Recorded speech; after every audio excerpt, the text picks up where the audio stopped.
Hello, everyone, and welcome to a very special first look at the 5th season of the Holistic Matters podcast series.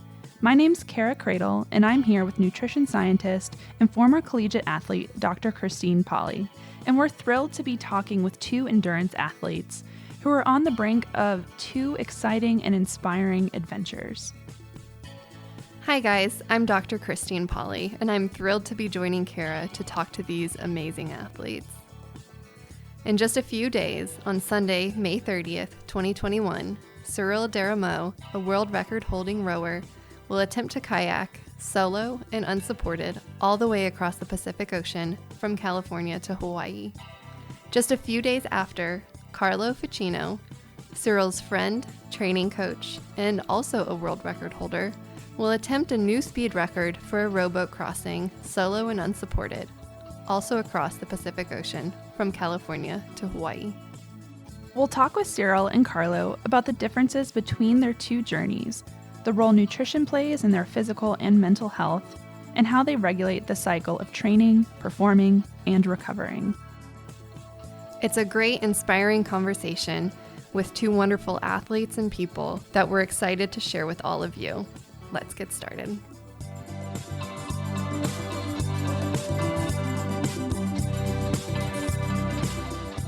We're here today with two endurance athletes who are both on the brink of amazing record-breaking journeys.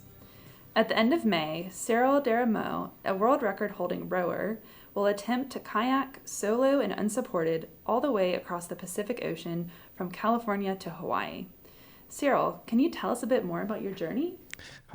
I would be happy. It's going to be an adventure of a lifetime. Taking off on a solo boat is quite an adventure on itself, but on a new vessel that is not very common to cross ocean is going to make it just unforgettable. And so it's a kayak that I built out of passion, made it happen. It's a dream I had in a little piece of my head that said, okay, you should do this. Why? I don't know. And it took me 3 years to make happen. In 33 days, I'm taking off from San Francisco. And we'll see. The ocean's waiting. So right around the same time, Cyril's friend, training coach, and world record holder, Carlo Pacino, will attempt a new speed record for a rowboat crossing, solo and unsupported, of the Pacific Ocean from California to Hawaii.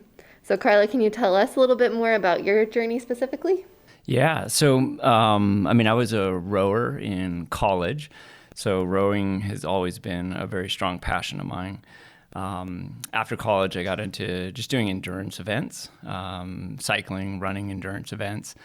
And the idea of crossing an ocean on your own power is something that is sort of the perfect blend of those two, the perfect blend of the rowing and the endurance. And so doing this challenge is really, like Cyril mentioned, it's this dream that's kind of in the back of your head that is always there. And it's amazing to get the opportunity to actually, put it in paper and get it down and doing it this summer. So very excited about it. Yeah. Amazing. Awesome. So tell us, what are the differences between these two? So Cyril, you're kayaking, and Carlo, you're rowing. So what's the difference? So mine is much harder. Because I'm tougher, basically that comes down to it. Yeah, it's exactly what Cyril just said in some degree is there's not many people who have ever kayaked an ocean. So his job is much harder in the sense that he's one of, I don't know, maybe 5 people. How many people have been on an ocean in a kayak? So he's like a true pioneer in what he's doing. Ocean rowing has been around for quite some time. So although the concept is foreign to the majority of people, there are a fairly large, a long history of people being on an ocean in a rowing boat. So what I'm doing is different. The movements are different. So he's more upper body using his arms, although his kayak is a little unique. But rowing, it's more your lower body doing the work, and you're just sort of holding on to the oars with your upper body. So your lower body, your legs and your back are doing the majority of the work. So that's kind of the fundamental differences is between the two, the kayaking motion versus the rowing motion. That's what sort of distinguishes the two. Yeah, so there's differences between two boats that are completely different technique. I think at the end of the day, we both decided to be in an adventure on the ocean. The ocean is going to be the same. They don't care who's riding it, So we both have boats that are very well made for ocean. They're self-rightening, so this is something in common. We use the same technique to be safe on the water, namely a sea anchor to put the boat perpendicular to the waves. And we both value safety because we want to be doing more and more of those adventures. Now, I chose the kayak because that's my sport. I'm not a rower, and I love to look in front of me. That's what rowers say all the it's time. coming, huh? Yeah. And that's my sport. I love it. So I wanted to find a vessel that would be similar to my sport. Now, it's true that it's going to be difficult because the cockpit is smaller. And then the cabin is smaller, and because you're closer to the water, you could be wet more often. So there's skin integrity. They're all different challenges. Now, I go for the adventure. I don't know if I'm a trailblazer, like you said. I feel like I'm not that kind of an adventurer, but yeah, I'll be maybe one of the first leading the way from others. And you're going for a different goal, which is speed record, and you're going for the performance. I go for the adventure. It's different goals, but being alone and unsupported make it challenging for both of us. Yeah. So what's the time difference between the two? One take longer than the other? It'll be really interesting, I think. I think on flat water, Cyril is by far a faster boat. It's just a lighter weight boat. It is a much sleeker boat, but sleekness when you get out into 20, 30-foot swell is a totally different scenario. So my boat is a much bigger boat, much wider boat, not quite so sleek comparatively, but a bit heavier too. Yeah, heavier, but it's probably more stable. So when the seas get really rough, when the swells get really big, I'll be bobbing up and down and going along, and it'll be interesting to see how. I'll probably have to stop for safety or. Yeah. I mean, for sure. I think the rowing is more efficient. Your oars are further out to the water, and you could pull with your leg in such an efficient way that it's just linear, so that the paddling, there's a rotation of the spine, and there's so many parts that are involved: the shoulder, the elbow, the wrist. I mean, same as rowing as well, but we'll see. I mean, we're both competitive, and we were. So are you gonna wave to each other? Here's the thing that you didn't say in your introduction is that we're buddies because we actually rowed together 5 years ago from the same crossing the same ocean from Monterey to Hawaii. We got the Guinness record for 39 days of crossing, and that's how we met. Just because we were in the same crew. Wonderful. Yeah. So now you guys are doing it just solo.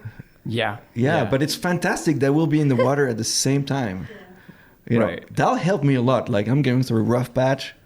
He's feeling the same wind, same waters, and yeah. Yeah, there's a certain comfort level to know. I mean, we won't see each other out on the water. It's such a big ocean that we'll never be at a point where we're close enough to see each other.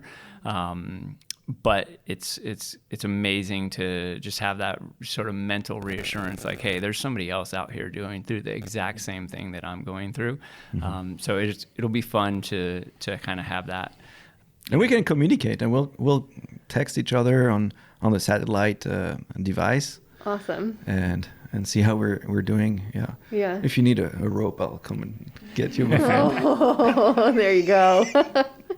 That's the opposite because he's my coach, So, and I can't tell too much bad because tomorrow's going to tell me to run a few more miles. Right. Got to keep them in line, huh? Exactly. Well, very cool. So I'm curious.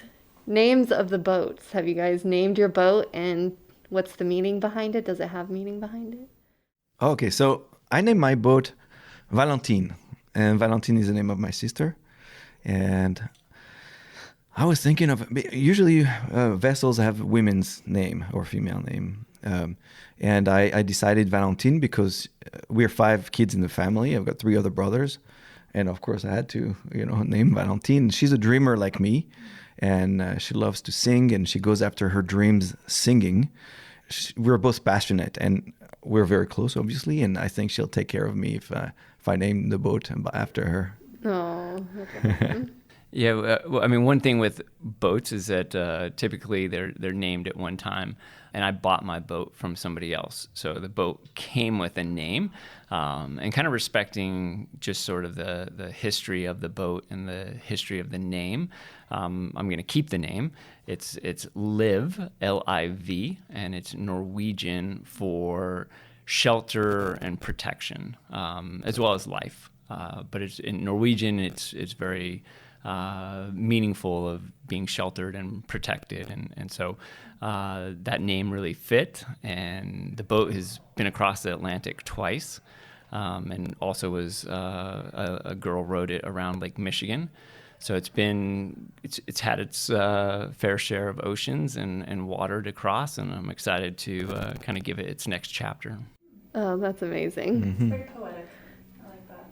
Very poetic. Well, you need this. It's kind of spiritual, isn't it? That boat is a personality. And who was that? You as a coach that tell me you got to go out on the water and kind of understand her personality and her character. And I think if I have to give her a character, it would probably be a whale, because she's pretty heavy and once you get her going, she's slow to go, but once you get going, she could withstand the bad weather. And I think the ocean is her playground, so that would be a whale for me. Yeah. I mean, I haven't quite thought of what characteristic I would give my boat yet. But Your boat's spirit animal? right, my boat spirit animal. My boat spirit animal is in the workshop right now. So maybe once I get my boat onto the water, I'll choose a spirit animal. But I did talk to all the previous owners, and it's just amazing to hear their story and their affection for the boat. They all were extremely excited to hear, like, oh my gosh, you're going to row Liv. Like, oh, I have such fond memories. And, it was really neat to connect with the previous boat owners and get their intake and get their feedback of what their experience was. So I'm excited to, kind of continue that tradition of Liv, of the boat, and now row across the Pacific in it. That's wonderful. Yeah, take a little bit of history with you. For sure. Well, cool. So let's get into a little bit of the nutrition side. So you guys talked about your boats, the expedition. So nutritionally, I guess, how are you guys carrying your nutrition with you? Because it's solo, unsupported, so you have to carry everything with you that on this trip for the 40, 50 days, however long it takes to cross the ocean. So what does that look like for you in terms of food? So like you started exactly right. The first one is practicality. My crossing is estimated 65 to 70 days, so I have to carry it on my boat. That means it's going to be about 240 pounds of food, 6,000 calories a day. So the lightest type of nutrition that we can carry is going to be the best. So one comes to mind. The first is freeze-dried food, just because the weight to nutrition ratio is the highest, but it still is voluminous. So that's one of the elements. The other ones could be for practicality. If you can't boil water or not even make water with the water maker, another very easy ingredient would be a bar that you just open the wrap and you just eat it. So others could be related to taste. It can't be just about calories. So a little pleasure, if you love dried fruit, whatever, mango, pineapple, put that. It could be a whole nut. So you have little treats or even candies. Variety is crucial, I think. you don't want to eat the same thing, just because that eating is one of the most important pleasures of rowing, isn't it? I mean, even when we're rowing and eating, we're talking about what we're going to eat when we're back home.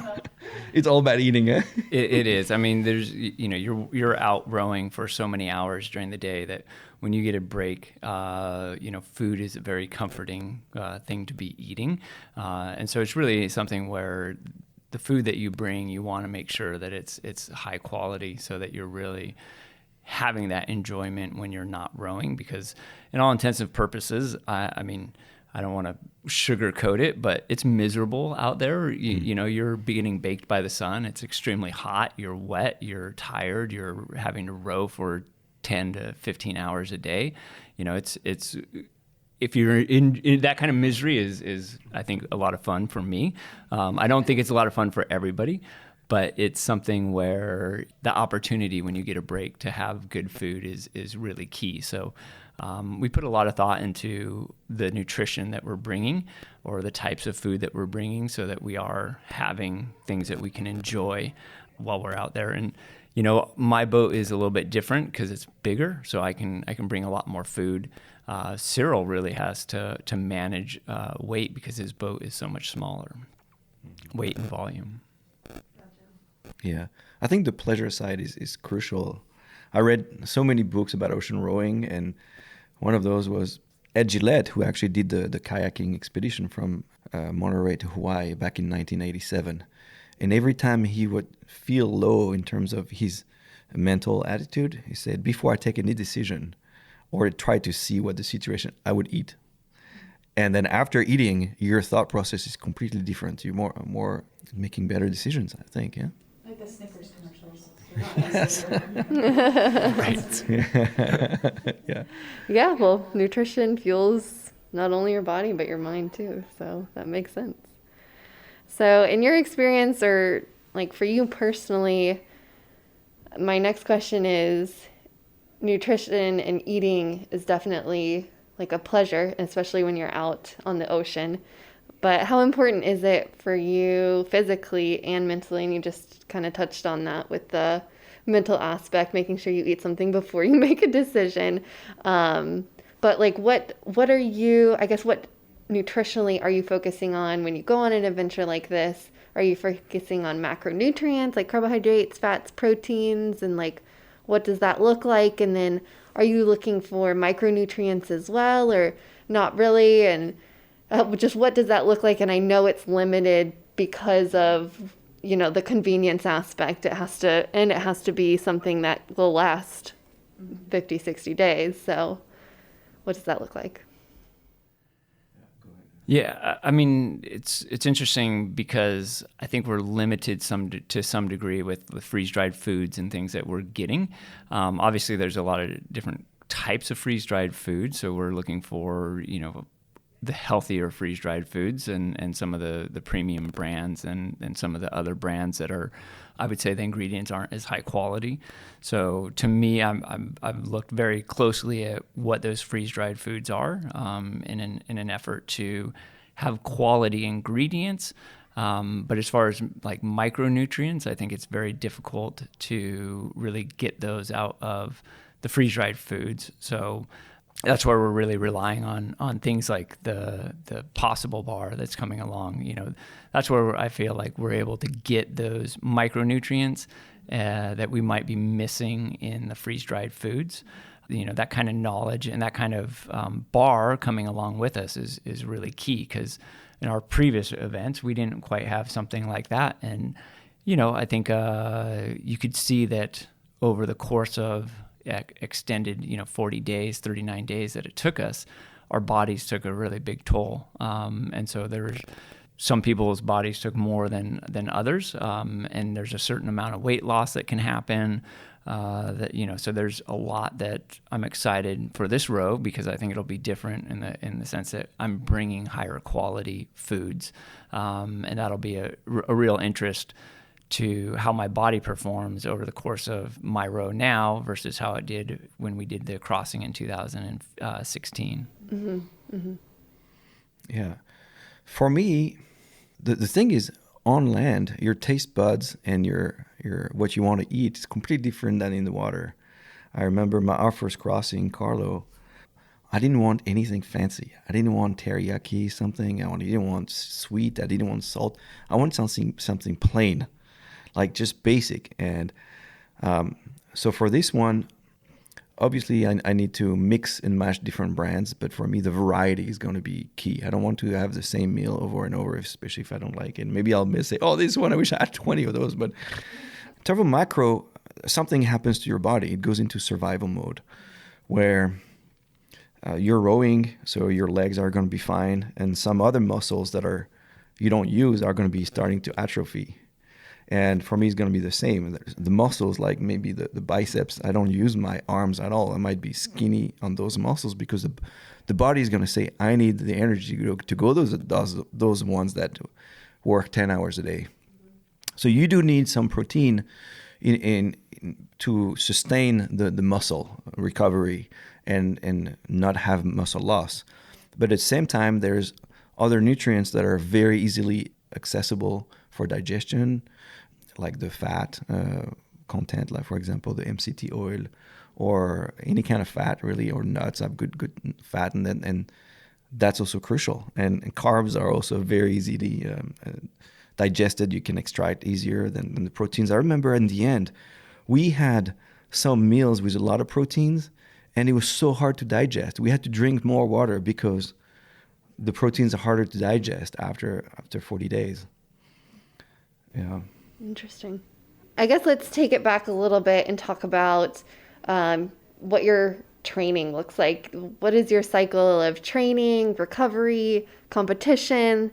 Like, what does that look like for you? Where do you excel? Where do you struggle in terms of different kinds of training for like an event like this? And how do you recover from, I'm putting in lots of hours a week, probably 20 plus hours a week trying to train for something like this? How does recovery look and training? Yeah, it's interesting. I think to some degree, real life dictates my recovery and my my training. So, I work full time, and that plays a big part into when I can train or how I can train. Recovery, sometimes is just the fact that I've got too much stuff going on with work and I have to take the day off. Or, I find that it's 11 o'clock at night by the time I get done with work, and then, okay, this is going to be a good rest day. So a lot somehow depends on how I'm blending my work schedule along with my training schedule. And that's probably the biggest challenge for me. But I do find, the weekends I really bulk up on the number of hours that I'm putting in. I'm not 25, so I feel like I have to be. How old are you? 46. So I feel like I really have to be cognizant of my body. So I see a chiropractor who's amazing and has really helped keep me in kind of tip-top shape, I feel. So he's a big role in my recovery, I feel, because he's keeping my body fresh and so I'd say a lot of that recovery is based on my work-life balance. But in an ideal world, you would be kind of constantly doing a bulk session of your training, kind of recovering a little bit, tapering just a little bit, then bulking back up on your training and recovering and doing this sort of sinusoidal like wave of training in sort of an ideal world. But yeah, I think it's good to have a plan, whatever the plan. There's nobody who's going to say this is the one way to train. Depends on your schedule for work-life balance. It depends on your body type. It depends on your experience and your technique. So if you need to work more on the technique, work on your technique. So for us, Carlo is actually my coach. So we sat down maybe 3 months ago and we said, okay, how about we do that in January, that in February, that in March or April, and that would be the volume we want to achieve. You do want to put your body under different stress, but you have to listen to it as well. So if some days I had planned to do a 20-hour week and I actually felt low energy or I didn't feel right, Then, okay, we'll taper it down. And next week, make sure you do those miles that you had planned. So give you yourself some slack for sure. For me, the one target, it's advice that Sean Morley, my friend, told me, is like, your training goal is to arrive and start the first day healthy and injury-free. And I think the body will adapt to whatever conditions we have to do.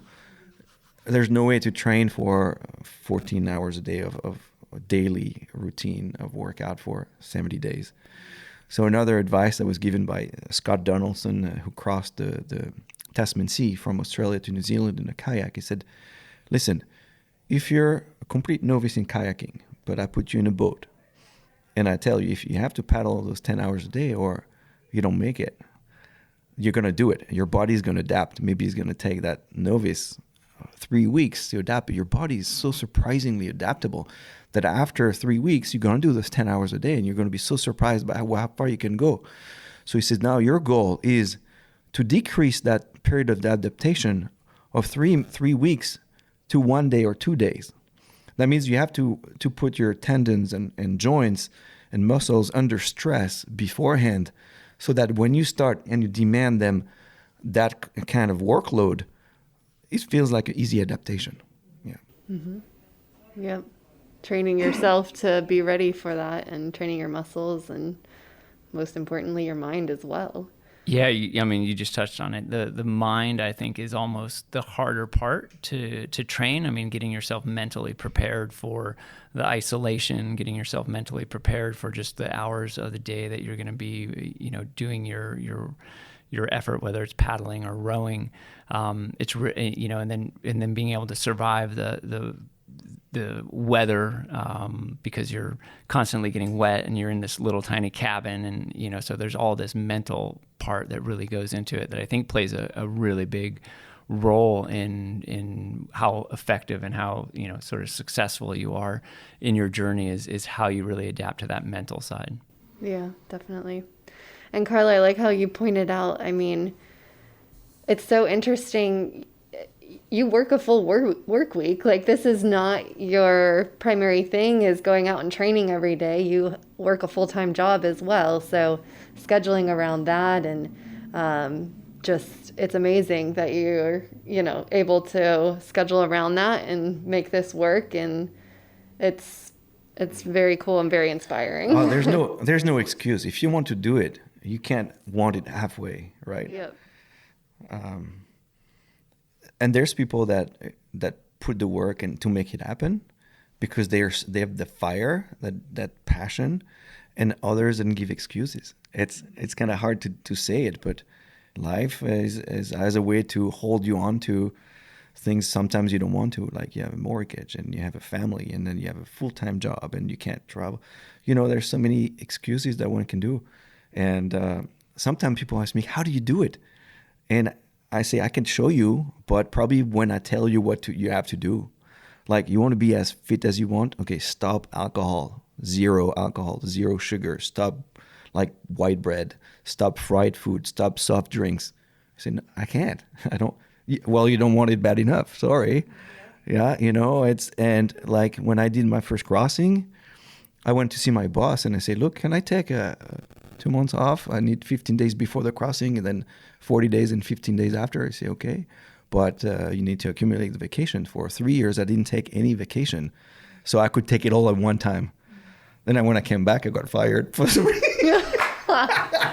Because he said, we actually don't need you. You did such a good job at giving all the responsibility to other people that we don't need you. That's when I started my own companies. But don't you agree that it takes a toll, but it's a decision. You want to live that kind of life. Yeah. I mean, there's sacrifices, and those sacrifices are something that you have to be okay to make. You sacrifice some of your family, you sacrifice your friends, you sacrifice, some of your work life, and all those things have to make sense for you to want your goal so bad that it's worth that sacrifice.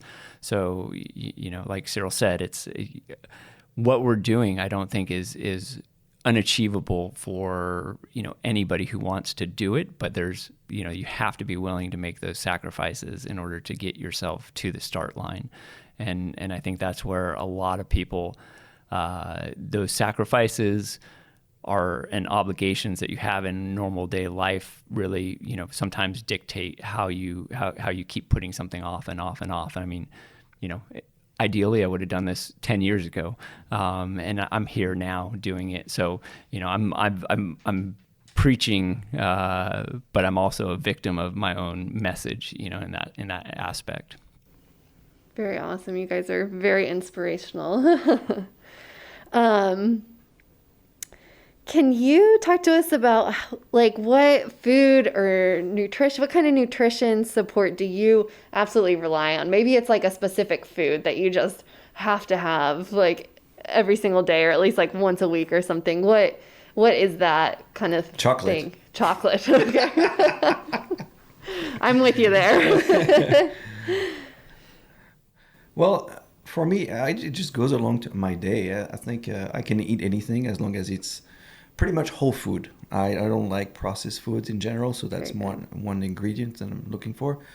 But I'll eat anything that is in front of me, basically. But before working out, I like just to have something simple and easy to digest. So I'll take an apple and a banana, and then I'll go work out for 2 hours in the morning. Then I'll come back and I'll have a good plate of cereals, of oatmeal, or something more consistent.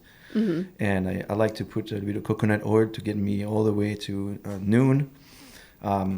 And then I have a good lunch.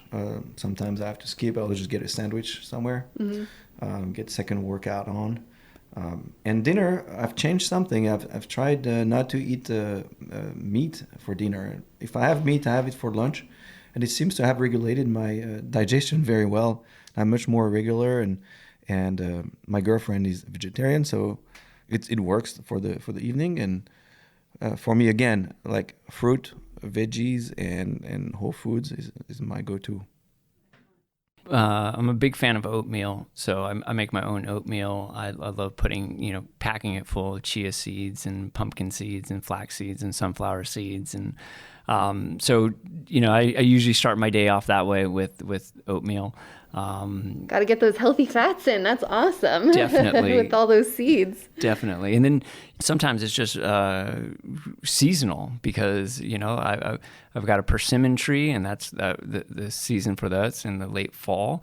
An avocado tree that's ripe right now. So I've literally been eating 3 or 4 avocados a day, just because I have those many because of the tree. So some of it's just seasonal as to what's in season and what's available. I need to come over to your house. Yeah. Yeah. Avocados are my weakness. How about cheese? Oh, I got to have my cheese every day. A little cheese when you're cooking, a little crackers and cheese and a glass of wine. That's perfect. True, spoken by the true Frenchman. Yes. And then what challenges do you guys experience with making and following nutritional plans? If what is the most challenging on a day-to-day basis for you nutritionally, or if you're trying to follow something, is there anything that you find that's challenging? There's the budget aspect. I would love to eat fish every day or every other day, but I can't. And then also the cooking of meat that takes time. So I will go with convenience, and what I'll do, I'll supplement it with supplements. For example, I know my omega-3 is not enough, so I'll just complement that. Vitamin D is not enough. I did some blood tests, so I'm very happy just to add it to my diet. And and the protein, my whole training, we're trying to build muscle as well, because I know I'm going to lose some. So in my protein shake, that was adding, banana, peanut butter, and add a scoop of protein. I have no problem adding anything, that I would lack to my normal diet.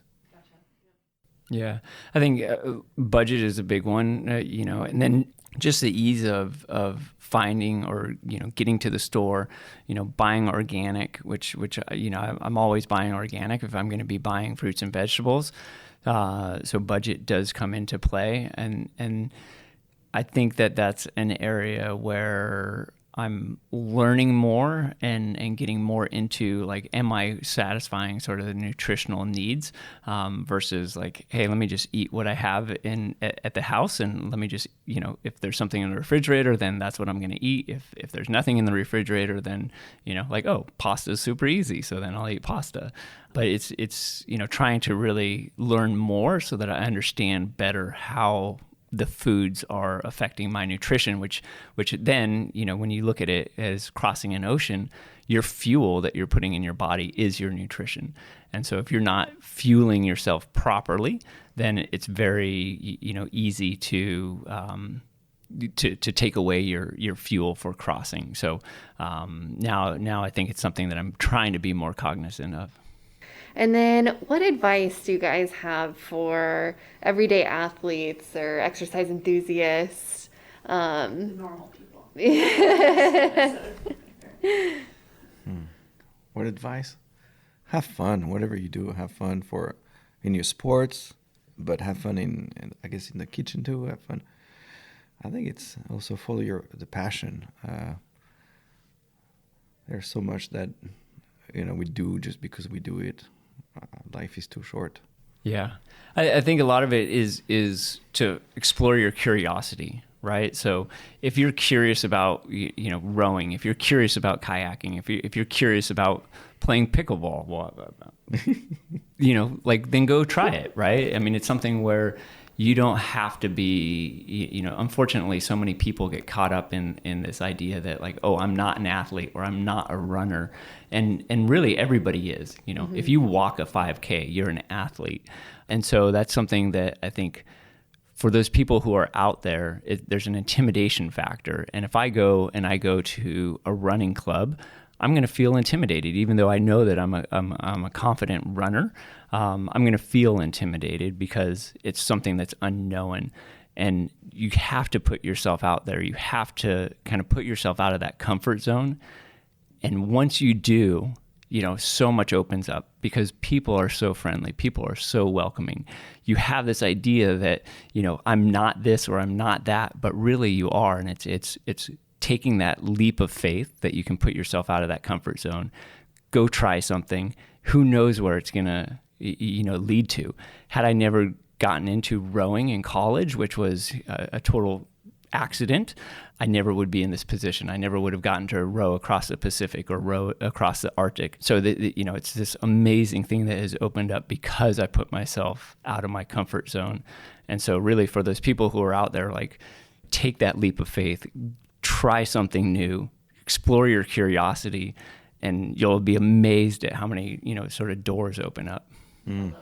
Yeah. So I have an advice I give a lot is, you always want to be happy. So how do I do to be happy? Maybe I need a bigger house or a better car or better salary or a bigger job or travels more or less. I need a kid, I need a dog, whatever. It's really hard. There's so many components to make you happy. How do you know what's going to make you happy? So what I say is look for something that makes you vibrate. And remember that last thing you did that you loved. Maybe it was a meal with your friends. Maybe it was running with your dog. Maybe it's going kayaking or rowing, whatever it is. Remember that. Just do more of this. I started kayaking like 10 years ago, and I loved it. So I did it a bit more. I did a race and a bit more. And I loved it. I wanted to be, like you say, I love the people that I met. And I did a bit more. I'm not a kayaker, but I'm going to cross the ocean. How cool is that? Yeah. And Carlo, I read about the Mermaid Series that you work with. Yes. And I didn't know how like your involvement with that affects your goals and inspirations in this journey that you're doing now. Yeah, so it's a business that I started. The Mermaid Series is a women's triathlon and running race series. Our demographic is very much that beginner athlete. So we call all of our participants, we call them mermaid athletes, so that they start to identify themselves right away as an athlete. It's not something that's a themed event or anything like that. It started with a women's triathlon, the swimming, biking, running, hence the name Mermaid. That takes up a huge chunk of my time as an entrepreneur, as a business owner. There's always things that need to get done with a business. So, that involvement takes up a lot of my time in order to get those events organized. But at the same time, I have the ability, if I don't have an event coming up, I have the ability to sort of take some time off. And no events are really going to be happening at the beginning of summer. So sort of all the cards aligned. The events aren't going to be happening this summer. There was a boat available. And so I bought the boat, and then now I'm getting ready for the trip. So, and to some degree, I can take that time off because I am my own boss. So that does open up a lot of possibilities that, for me, fortunately, because I am my own boss. Mm-hmm. And then Cyril, I read on your website that part of the purpose for your trip is to bring awareness to ocean pollution and inspire others to follow their dreams by testing their own limits. And that's a quote from your website, so I'm not attributing that to myself. So can you just tell me a little bit more about that vision and how that is? Well, I mean, the ocean pollution makes total sense to me because I'm on the water every day. And it just hurts me to see pollution floating around. Obviously, I pick it up. I was raised in France, and I was lucky to go every summer by the ocean. So going at the beach, you naturally learn to love the beach and love going under and scuba diving. And I was taught, because you're educated, that obviously you don't throw anything on the beach. But I think there was another step, which was when you're walking on the beach and then you see a piece of paper, you could feel free. Like, I didn't throw that paper, but one day I decided that if I didn't pick it up, it would be as bad as if I had thrown it. So you take responsibility for anybody or any pollution as a human being. It's not my responsibility, but it's my responsibility to talk to other people to say, okay, how do we change our behavior? How do we take care of this ocean? So there's there are two nonprofits that I want to raise awareness on. And one, it's on the website. One is doing that, education on rivers and promoting source to sea expeditions, and promoting education on the river and how the river and the ocean are connected.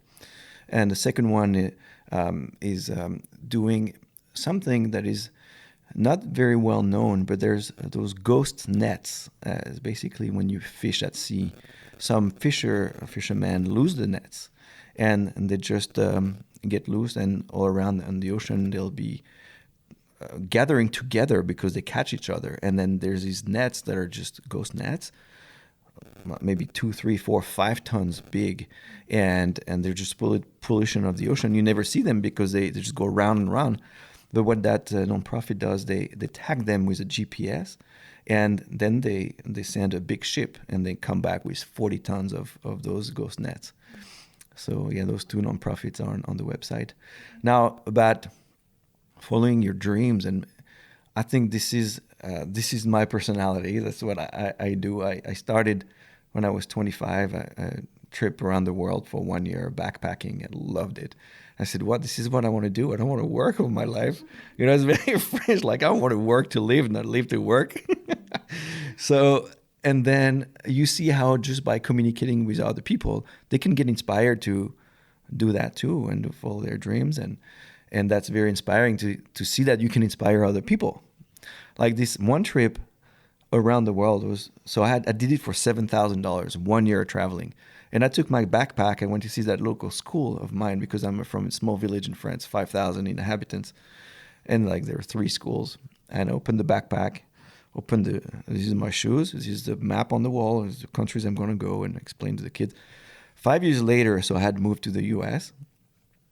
And this guy, he's 20-something years old. He knocks on my door with 3 other cyclists, and they say, you know what? You gave me the spark 5 years ago, and now I'm doing the trip around the world on a bicycle. I was like, oh my God, I didn't remember the kid, right? He was one of those in the class.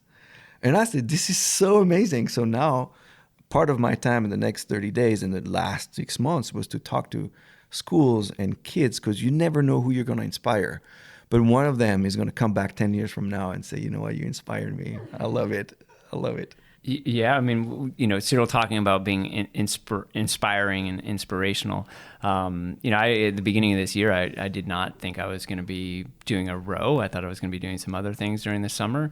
And it was through working with Cyril and coaching and seeing him and his enthusiasm for what he was doing that really inspired me to plan my trip. So, it's so incredible how your behavior and how what you're doing really inspires those people around you. And so, I can blame Cyril for my row this summer.